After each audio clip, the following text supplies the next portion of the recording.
Et bonjour, mesdames et messieurs, habitants du LS, je suis Kaniki Jungzi. Aujourd'hui, je serai votre présentateur pour ce débat électoral et gouvernemental.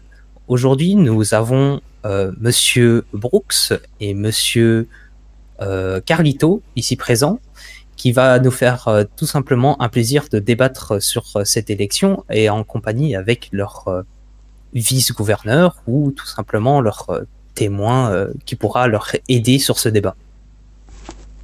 Alors, je vais prendre mes petites notes. Alors, déjà, bonjour messieurs, comment allez-vous? Bonjour. Et bonjour. Très bien, et vous? Bonjour. Très bien. Alors, je vous laisse vous présenter chacun votre tour. On va commencer par Monsieur Brooks. Ok. Eh bien, Cléo Brooks, je suis en ville depuis presque 3 ans maintenant. Ancien soignant et directeur de l'hôpital pendant un peu plus de 2 ans et actuel vice-gouverneur de l'État de San Andreas. Très bien, merci. Monsieur Carlito, à votre tour. Donc moi je suis Juan Carlito, cela fait 2 ans et presque demi que je suis en ville également. J'ai commencé ma petite carrière en venant d'Espagne en tant que DJ au Galaxy, sur quoi j'ai enchaîné après la fermeture du Galaxy sur donc un poste de médecin, donc sous Monsieur Brooks et Monsieur Amato qui sont présents ce soir. J'y suis resté un an et demi, et je suis actuellement intendant au gouvernement de San Andreas. Très bien. Monsieur à votre gauche peut se présenter aussi également. Oui, tout à fait. Max Octa, intendant au sein du gouvernement depuis 6 mois. Je suis en ville depuis 3 ans. J'ai commencé en tant que mécanicien au sein du Belize. J'ai gravi les échelons jusqu'à devenir vice-gouverneur en tout début 2023. Et du coup, j'ai été à la tête de la BRIS. Et en fin d'année, là, je suis retourné au sein du gouvernement en tant qu'intendant. Très bien, merci beaucoup monsieur. Et monsieur à droite de monsieur Brooks, à vous aussi de vous présenter.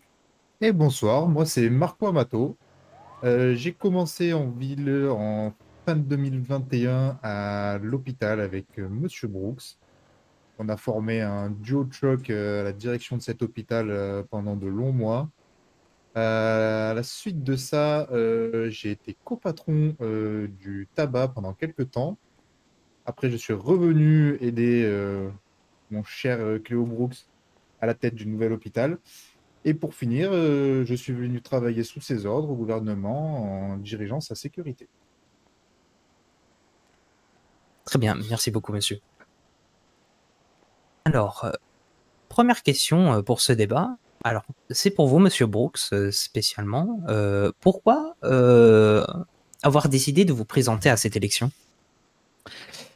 Pourquoi? Et parce que ayant touché le patronat d'un des plus grands services publics de la ville pendant un peu plus de 2 ans, être patron de l'hôpital, ça m'a permis d'avoir une perception globale du fonctionnement de l'État, aussi bien des entreprises que de la population, puisqu'on est amené à côtoyer tout le monde.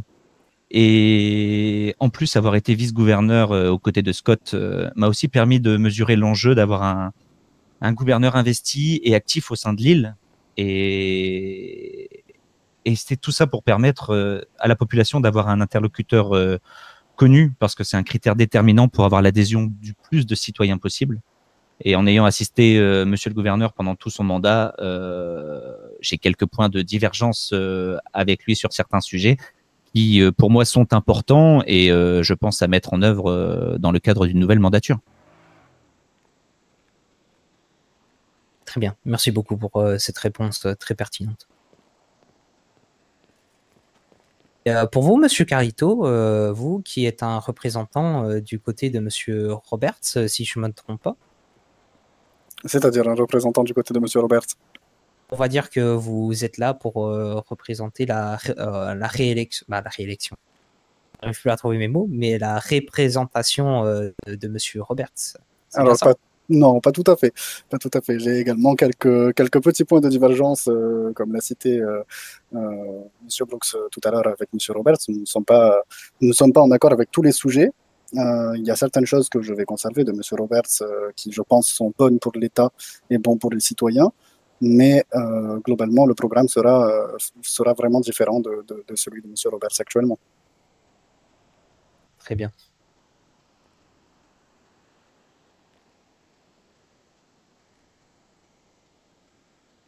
On va passer à la question suivante. Monsieur Brooks, pouvez-vous décrire brièvement dans les grandes lignes votre programme?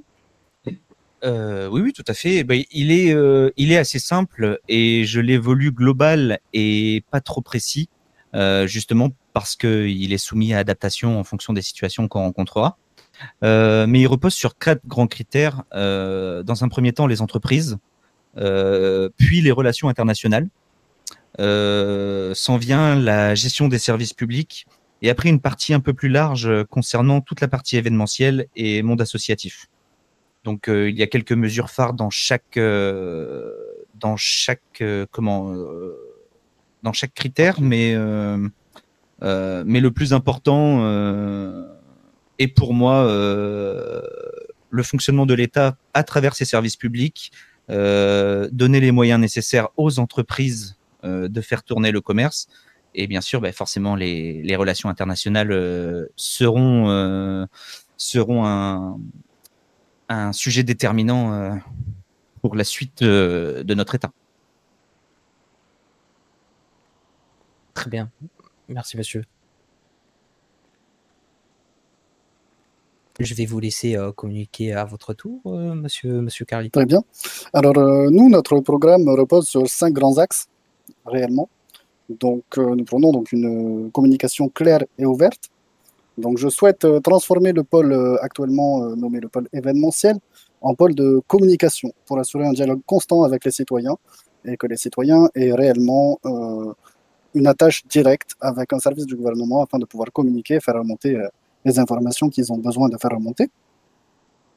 Je compte donc impliquer les citoyens, donc en organisant des réunions régulières, des référendums d'initiatives citoyennes, pour que les citoyens soient vraiment participatifs dans la gouvernance.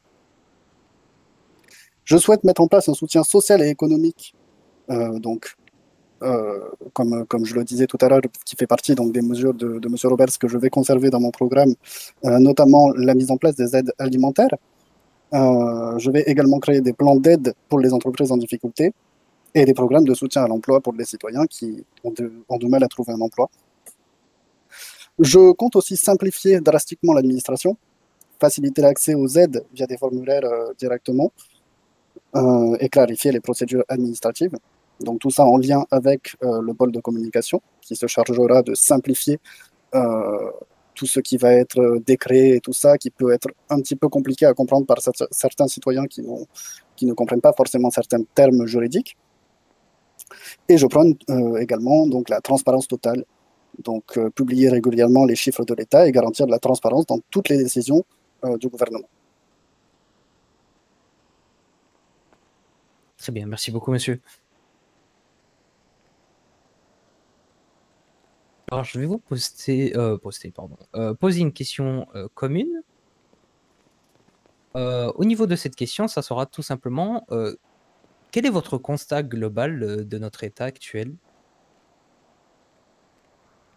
Je vais laisser M. Brooks commencer. On a versé pas. Bon, ok. S'il fallait inverser, on peut inverser, il n'y a pas de souci. Mais on pouvait inverser, c'est pas moi qui a oublié de communiquer. À toi l'honneur, Juan. Ok, très bien. Alors pour moi, notre État actuellement est un État qui est riche en potentiel et en ressources, mais il fait face à plusieurs défis majeurs, notamment un taux de criminalité qu'on connaît qui est très élevé, des difficultés économiques dans certains secteurs, notamment les bars et les boîtes de nuit, qu'on connaît également. D'ailleurs, le Wizard en a fait un article récemment. Des relations internationales qui sont plus tendues qu'autre chose. Et pour moi, il est crucial d'apporter donc des solutions innovantes et de renforcer la collaboration entre les citoyens, les entreprises et le gouvernement pour surmonter ces défis-là. Très bien. Merci beaucoup, monsieur. Pour ma part,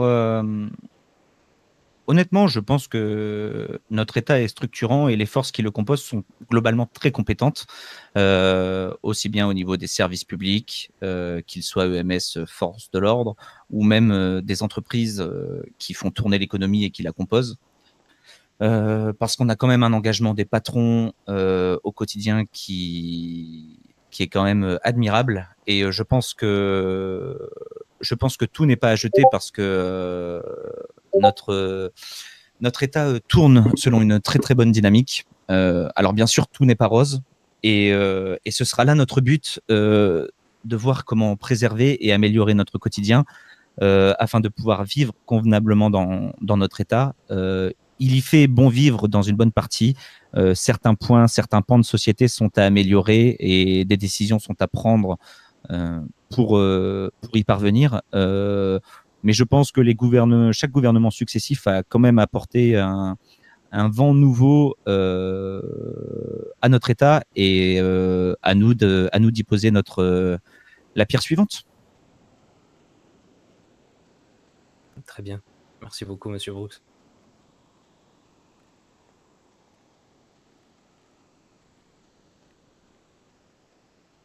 Alors, monsieur Brooks, actuellement, le taux de criminalité au niveau de notre État est quand même assez élevé.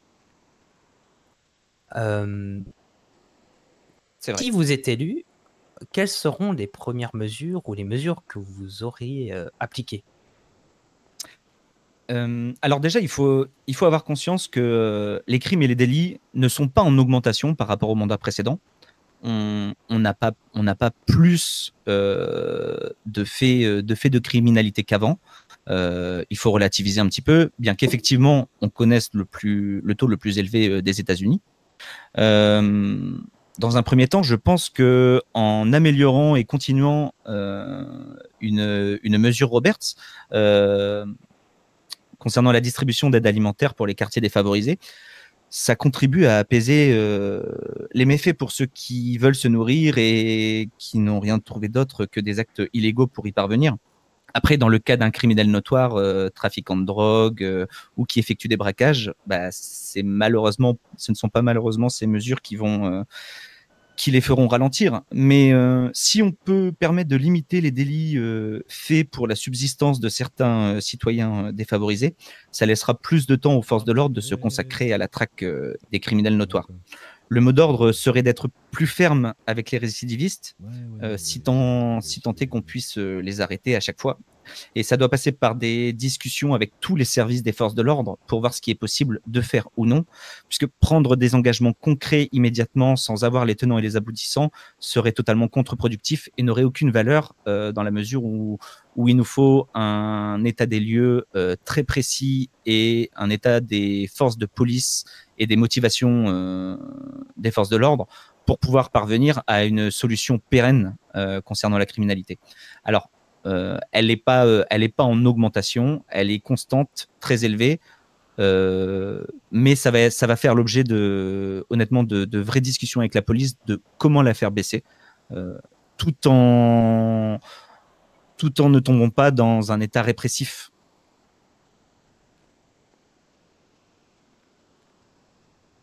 Merci beaucoup, monsieur Brooks. Pour vous, monsieur Carlito, quelles seront les mesures appliquées? Alors pour moi, je préfère laisser la parole sur ce sujet à mon colistier, donc Max Octa, qui, de par son expérience, comme vous le savez, il l'a expliqué tout à l'heure, est donc ancien directeur de la Brinks, donc a beaucoup plus d'expérience en la matière et sera plus à même de répondre à ce sujet-là. Max, je te laisse la parole. Merci, Juan. Donc, en préambule, je tiendrai à expliquer qu'effectivement, Cléo a précisé que la criminalité n'est pas plus en hausse qu'avant. Néanmoins, elle est toujours là, donc ce n'est pas négligé. Donc, comme Juan l'a si bien expliqué, le mandat est basé sur l'avis des citoyens. Cependant, la sécurité requiert une certaine discrétion pour éviter toute anticipation des personnes malveillantes. Avec Juan, on s'est mis d'accord dans un premier temps de allouer du budget autour de la sécurisation, renforçant le service public. Ensuite, nous envisagerons également de faire appel à des entreprises expertes dans le domaine. Notamment, nous pensons à la Brinks, mais nous ne sommes pas ouverts à d'autres entreprises qui répondraient à un appel d'offres. Et également donc des auto-entreprises, des associations, le but étant la participation citoyenne. Certains, moi lors de mes échanges avec la population, mais les personnes sont prêtes à essayer de défendre notre pays. Donc bien sûr, il ne faut pas oublier les règles primaires de sécurité, hein. Les forces de l'ordre seront toujours les plus à même de nous protéger, hein. C'est surtout pour augmenter. Aussi, je suis en parallèle convaincu que nous pourrons ouvrir aussi un pôle de communication diplomatique et ou relations externes pour communiquer dans les deux sens avec les pays participants et ceux dans la bienveillance. Je suis en somme convaincu du coup que les citoyens ont besoin de prendre les rênes au fait de cette criminalité toujours haute, plus en hausse mais toujours haute, et que nous avons aussi quelque chose, nous, chacun, à apporter au niveau de la sécurité nationale. Et ce sera une priorité dans notre mandat. Très bien, merci beaucoup pour cette réponse pertinente.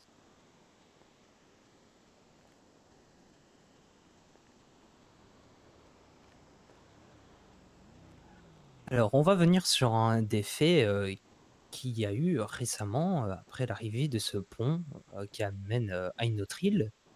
Monsieur Roberts récemment a créé quelques petites relations, a essayé de rentrer en contact avec les dirigeants, on va dire, de cette île. Actuellement, sur les quelques semaines difficiles qu'il y a eu, les relations avec Cayo Perico sont-elles actuellement au point mort? Et quand 1, 2, 3, pardon, j'ai du mal à parler. Quand envisagez-vous pour débloquer la solution avec nos voisins? Très bien. Monsieur Brooks, je vous laisse commencer. Ouais. Va, hein. Alors déjà, Non, absolument pas. dire que M. Roberts a mis en place des discussions et des relations internationales, je pense qu'il va falloir remettre l'église au milieu du village, permettez-moi l'expression, puisque c'est uniquement sur la fin de son mandat et il faut savoir que M. le gouverneur a toujours refusé toute négociation et toute discussion avec l'État de Cayo Perico, malgré les différents conseils qu'il avait reçus.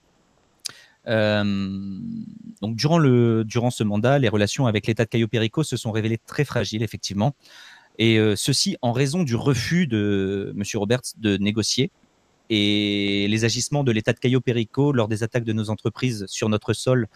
La situation a fini par se figer et demeure actuellement très sensible. Cependant, je ne suis pas tout à fait d'accord pour dire que les relations sont actuellement au point mort de Cayo Perico, parce que il faut savoir que dans l'épisode fâcheux des attaques de nos entreprises qui étaient diligentées par Cayo Perico, j'ai souhaité, et Juan pourra en être témoin, j'ai souhaité, contre avis de monsieur le gouverneur, d'aller à la rencontre Absolument. de nos homologues péricains pour clarifier les choses. Pour la petite histoire, ça nous a valu d'ailleurs à tous une suspension de nos postes au gouvernement, puisque c'était contre avis de monsieur le gouverneur. Donc, nous avons essayé et j'ai pris la décision de partir discuter avec l'État de Cayo Perico pour essayer de clarifier la situation et de pouvoir mettre un terme aux agissements infâmes que certaines personnes de Cayo Perico se permettaient sur notre territoire. C'est pour ça qu'on a pour objectif d'établir des relations diplomatiques officielles avec ces derniers. Donc ça va repasser par une instauration d'un climat de confiance entre nos deux États, ce qui risque de prendre un petit peu de temps et pas mal de discussions. On avait déjà avancé sur un potentiel accord d'extradition ou des accords commerciaux. Ceci dit, pour qu'on ait des accords commerciaux d'importation de produits ou de commerce, ça ne se fera pas sans discussion avec nos entreprises, puisque ce sera priorité à nos entreprises et il faudra qu'on se batte sur l'importation illégale et la concurrence déloyale. Mais effectivement, je pense qu'une nouvelle ère s'ouvrira sur un climat de négociation qui mettra peut-être un peu de temps à arriver. Mais en tout cas, je pense que l'avenir est à la discussion entre nos deux États. Très bien, merci, Monsieur Brooks. Et pour vous, Monsieur Carlito? Alors pour moi, écoutez, j'ai fait partie du fameux détachement dont a parlé Monsieur Brooks également. Donc je ne peux pas, comme Monsieur Brooks, estimer que les relations avec Cayo Perico sont au point mort, puisque nous avons donc essayé de communiquer avec eux. Actuellement, nous essayons encore de communiquer avec eux. Donc les relations ne sont pas au point mort, loin de là. Je pense que comme l'a dit Cléo, je suis assez en accord avec lui là-dessus, c'est que il faut effectivement réinstaurer un climat de confiance et continuer les dialogues, continuer les pourparlers, comprendre et résoudre du coup les différends qui nous opposent. Je pense également qu'il serait bon pour nos deux États d'avoir des projets en commun, des projets donc économiques et culturels, pour renforcer les liens entre nos communautés respectives et également donc négocier des accords bilatéraux qui seront donc avantageux pour les deux parties, tout en gardant l'accent donc sur la sécurité, le tourisme et le commerce, toujours évidemment comme l'a précisé Monsieur Brooks, en gardant donc nos entreprises et nos sociétés prioritaires et éviter donc toute forme de concurrence déloyale ou mauvaise qui nuirait donc à l'économie de notre bel État. Très bien, merci beaucoup.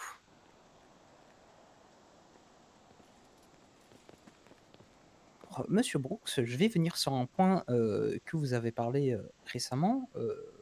C'était à propos des sujets des entreprises. Oui. Alors, spécialement pour les entreprises de bars et de boîtes de nuit, on va parler des moments difficiles qu'ils ont eus et les raisons du pourquoi. Et bien spécialement, peut-être potentiellement, oui, non, je vais vous en parler. Vous êtes sûrement au courant de l'attaque récemment, je crois il y a une bonne semaine, si je ne me trompe pas, du Bahamas. Les individus sont venus et ont braqué tout le monde à l'intérieur comme si c'était chez eux, malheureusement par manque de sécurité. Et vous proposez quoi pour résoudre ces problèmes? Alors, vous me posez une colle puisque j'étais pas au courant de ces attaques du Bahamas. Je vous avoue que moi non plus, j'étais pas au courant, donc j'en apprends une aussi. C'est difficile de parler d'un sujet sur lequel nous n'avons aucun tenant et aboutissant.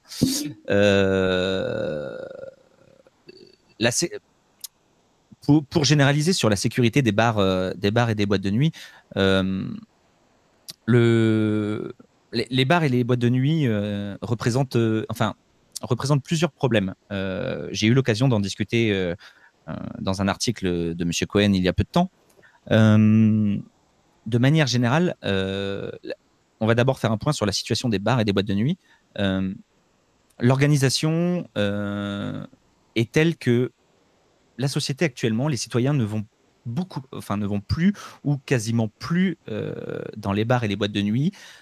Ça, malheureusement, c'est un phénomène de société sur lequel on a difficilement des leviers d'action puisqu'on ne peut pas forcer les citoyens à utiliser les services des bars et des boîtes de nuit. Cependant, l'organisation d'événements est la clé pour dynamiser ça et elles ont un coût.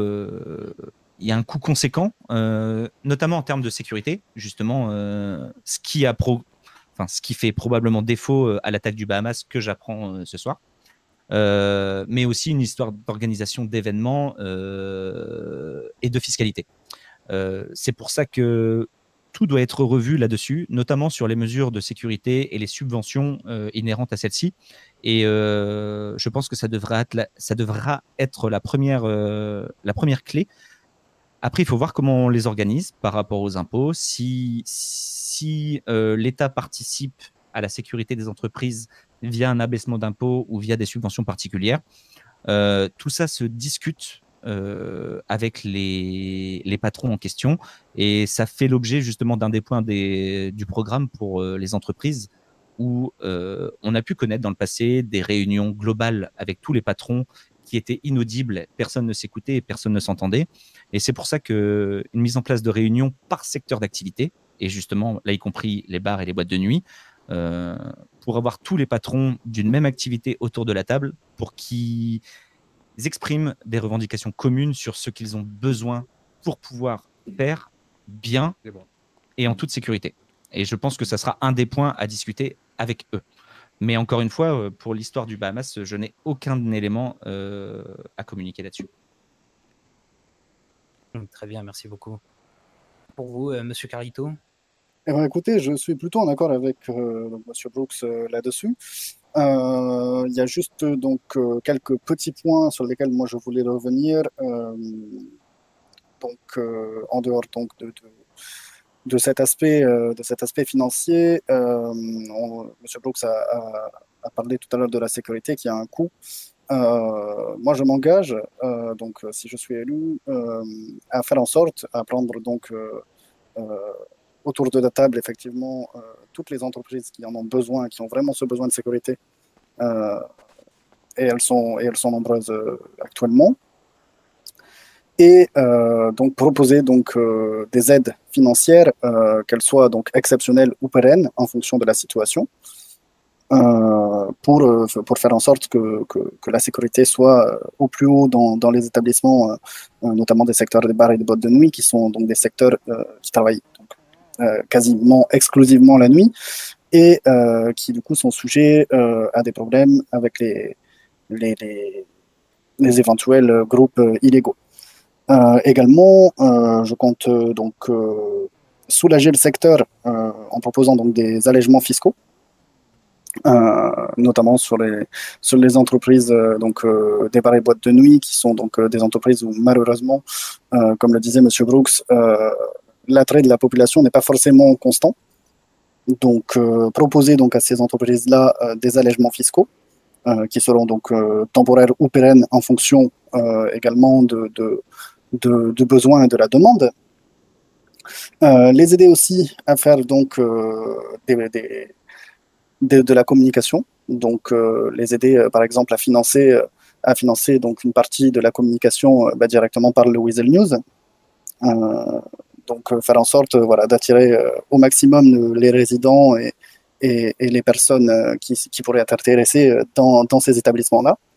Et voilà, comme l'a dit donc Monsieur Brooks, évidemment donc organiser des réunions avec les patrons de ces secteurs-là en particulier, qui, on le sait, sont des secteurs qui souffrent énormément, et encore plus récemment avec les nombreux dépôts de clés, comme vous avez pu le constater, et en faire un article récemment là-dessus. Très bien, merci beaucoup. Et vous avez des choses quand même à ajouter pour les personnes du patronat? Des choses à dire en particulier, peut-être des ajouts ou peut-être des sujets à discuter pour les patronats. Je pense que pour le patronat, il est bon et il est important que nous passions donc principalement par l'association qui a été mise en place récemment, qui porte le nom de MEDESA, donc qui englobe une grande partie donc des patrons, et qui sont à même à faire donc eux-mêmes des réunions et à nous remonter donc les problèmes prioritaires, et faire en sorte donc de trouver des solutions ensemble pour les régler. Très bien, merci beaucoup. Et pour vous, Monsieur Brooks? Et justement, ça tombe bien que tu parles du MEDESA, Juan. Oui, le MEDESA, qui, pour rappel, est un collectif de patrons qui se sont organisés pour pouvoir porter leurs revendications communes d'une seule voix, n'a pas trouvé écho auprès du gouverneur actuel et c'est malheureusement bien dommage. C'est pour ça que dans mon programme, c'est bien repris. C'est bien repris que en rencontrant le MEDESA et en lui donnant une légitimité officielle d'un organisme d'État, en fait, on veut les écouter et leur donner la légitimité de faire. Et ils s'imposeront en tant qu'interlocuteur principal pour tout ce qui concerne les revendications des patrons. Ça, couplé aux réunions par secteur d'activité, ça va nous permettre d'échanger sur les intérêts communs qui leur sont propres et on va pouvoir en dégager des lignes importantes. Pour en avoir déjà discuté avec certains, on a déjà des premières lignes, notamment quelques questions sur les impôts. Il y a quelques points à travailler. Bon, tout ne sera pas faisable, c'est sûr, mais on fera au mieux pour trouver un compromis en tenant compte des revendications du patronat via le MEDESA, l'adéquation avec le Code du travail. C'est 2 points clés qu'il va falloir trouver. Mais pour en savoir plus, même nous, on va devoir attendre un petit peu, puisque je crois que Rohan est dans la même situation que moi. Nous devrions rencontrer l'organisme du MEDESA dans les jours à venir. Très bien. J'ai une autre question à vous poser, qui n'est pas du tout dans mes notes, ça vient juste de me venir en tête. Une question qui peut être très pertinente. Je ne sais pas si vous êtes sur Birdie, si vous naviguez de temps en temps sur Birdie. Absolument. Vous aurez déjà vu peut-être une publicité d'une indépendante, d'une citoyenne d'ici, de Madame Milazzo, qui aide tout simplement les entreprises à faire des comptabilités s'ils sont en panne, on va dire, en galère de créer une comptabilité. Qu'en pensez-vous de cette démarche ? Écoutez, Madame Milazzo a déposé une demande d'auto-entrepreneur et entrepreneur officiel là-dessus. Elle a été une des premières personnes à avoir profité de cette nouvelle disposition du Code du travail. Je crois même qu'elle a été la première. Oui, elle a été la première même. Du coup, elle met déjà à profit à qui en a besoin. Elle met ses compétences comptables à profit. Et c'est justement le but de l'auto-entrepreneuriat, c'est de pouvoir permettre ce genre de choses. Effectivement, effectivement. Et pour vous, monsieur Carlito ? Eh ben, écoutez, là, pareil, je suis encore une fois en accord avec monsieur Brook là-dessus. Effectivement, c'est une chose qui pour moi est importante. L'auto-entrepreneuriat, justement, permet donc aux citoyens de pouvoir donc offrir leurs compétences aux autres citoyens qui en auraient besoin. Donc là, dans le cas de la comptabilité, je pense que c'est une très bonne chose. Et je pense même que il y aurait à peut-être travailler un petit peu sur la communication de ces auto-entreprises et faire en sorte qu'elles soient vraiment représentées au même titre que les entreprises que nous avons actuellement au sein de notre État. Très bien, merci beaucoup. Alors, on va dévier sur un autre sujet, le secteur de l'événementiel. Actuellement, elle est dans une période très favorable avec les événements qu'on a eu récemment. On a bien vu 6 événements qu'il y a eu à gauche et à droite dans la ville récemment. Et quelles sont tout simplement vos idées pour tenir cette tendance ? Alors, déjà, ça fait plaisir que vous remarquiez que la partie événementielle se porte plutôt très bien au sein de l'État. Et ça, on le doit ni à moi, ni à Rohan, ni à monsieur le gouverneur. On le doit surtout aux personnes très investies au pôle événementiel du gouvernement, qui font un travail de titan, un travail formidable, et ça porte largement les fruits. J'en ai discuté avec eux il y a peu de temps. Bien sûr, leur donner plus de moyens sera une priorité. C'est pour ça qu'on parlait de potentiellement doubler le budget événementiel. Mais c'est également les responsabiliser et leur donner plus d'autonomie qu'ils ne l'ont actuellement. puisqu'ils doivent obligatoirement passer par les structures gouvernementales à chaque fois pour nous demander notre accord pour pouvoir effectuer des événements, des devis, des appels d'offres. Et le but est de leur donner vraiment une autonomie d'action qui leur permettrait au pôle événementiel d'être beaucoup plus réactifs et de faire encore mieux que ce qu'ils font maintenant. Bon, de là, ils font honnêtement déjà depuis quelques semaines, là, depuis au moins un mois ou 2 mois, ils font un travail de titan. Et d'ailleurs, je sais qu'on peut compter sur eux pour perdurer en ce sens, et c'est franchement quelque chose de très appréciable. Très bien, merci beaucoup. Et pour vous, Monsieur Carlito? Eh ben, écoutez, je suis donc encore une fois en entier accord avec donc Monsieur Brooks sur la question. Je tiens d'ailleurs à remercier donc toutes les personnes qui sont actuellement investies dans l'événementiel, qui font, comme l'a dit Monsieur Brooks, un travail donc titanesque et qui, je pense, se voit, hein, parce que tous les récents événements organisés ont été donc largement appréciés et chaque événement compte de plus en plus de participants, donc ça fait énormément plaisir. Et donc pour moi, pour faire en sorte de continuer donc dans ce sens-là, donc effectivement donc donner un petit peu plus d'autonomie à ce pôle-là. Et d'ailleurs c'est pour ça que je compte donc transformer le pôle événementiel en pôle communication.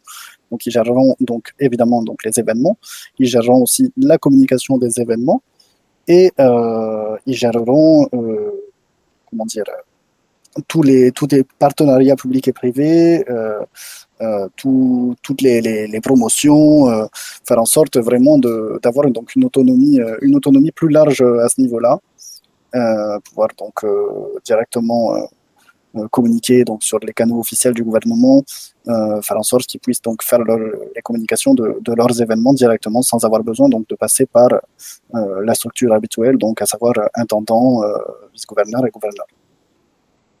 En quoi pensez-vous que vous vous démarquerez de votre adversaire? Oh, la question. La question qui fâche.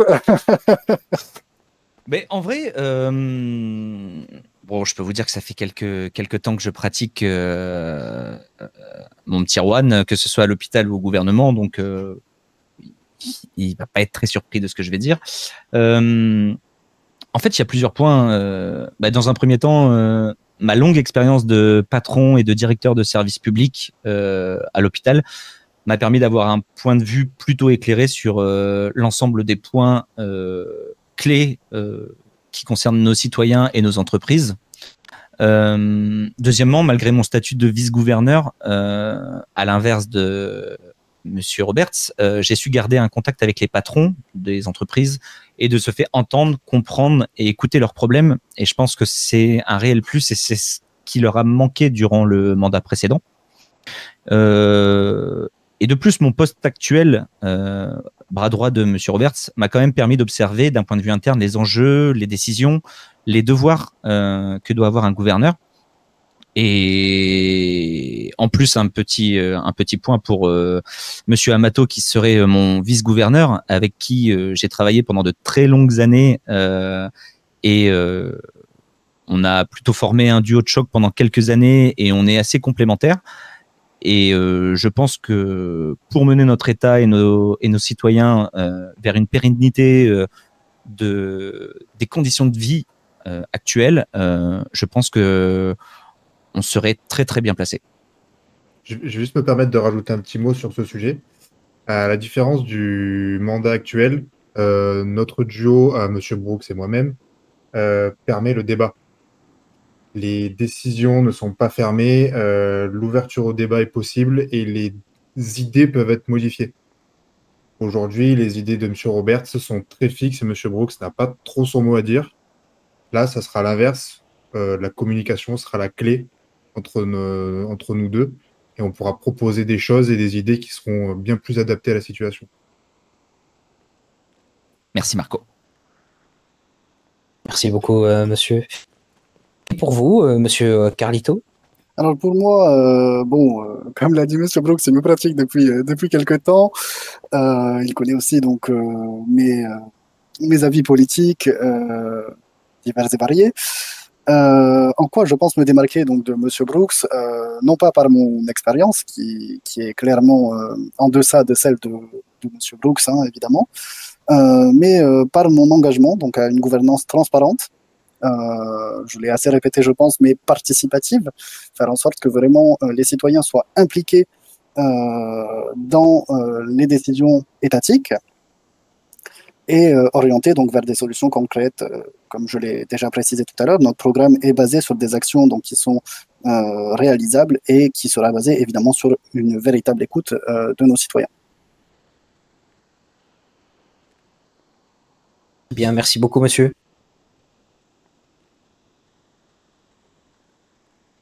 Alors, seconde question.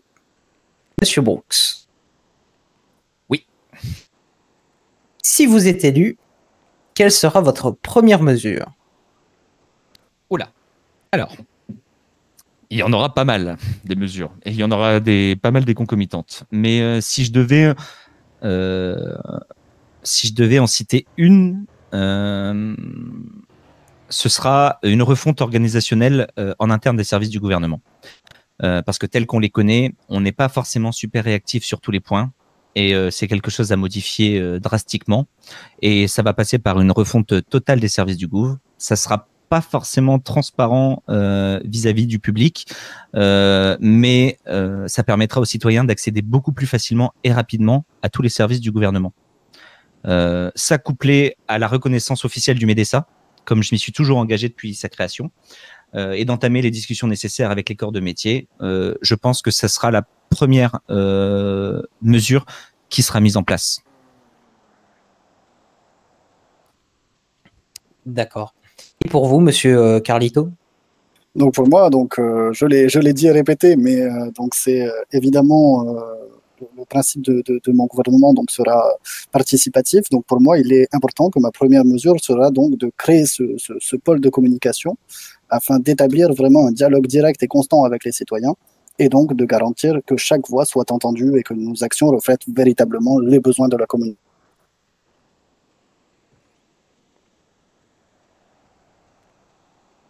Bien.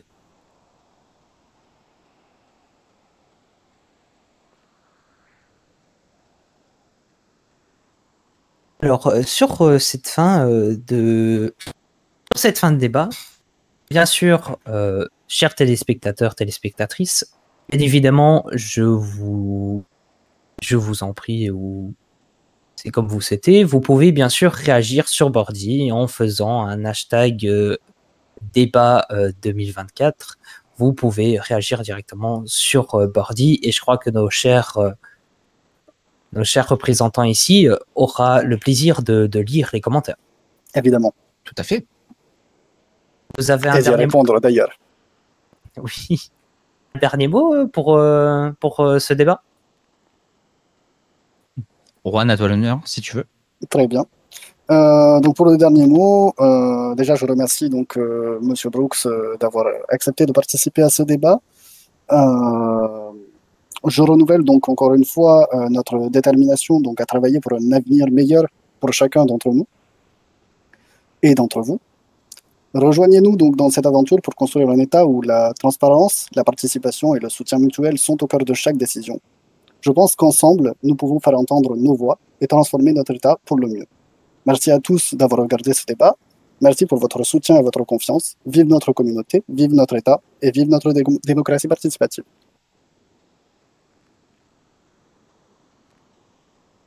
Merci beaucoup, monsieur Carlito. Pour vous, monsieur. Mais pour moi, je vais faire plutôt simple. Beaucoup de nos citoyens me connaissent depuis le temps maintenant, savent comment je fonctionne. Je pense être un très bon représentant pour nos citoyens, quels qu'ils soient patrons, qu'ils soient employés, qu'ils habitent dans un quartier défavorisé ou non, qu'ils aient les moyens ou non. Je pense être la personne pour les représenter. Avec Marco, on aura à cœur de rassembler tout le monde et de continuer à œuvrer au quotidien pour la qualité de vie et de nos citoyens. Et après que la démocratie parle, Quand même un grand merci à vous, le Weasel, pour la tenue de ce débat et votre organisation et votre dévouement au service de la campagne électorale. Et puis, Juan, bonne chance à toi aussi, bonne chance à nous. Et puis que Los Santos perdure et connaisse ses heures les plus heureuses. Merci beaucoup, messieurs, pour ce débat. Merci à vous. Bah, merci à vous. Merci beaucoup. Merci à vous.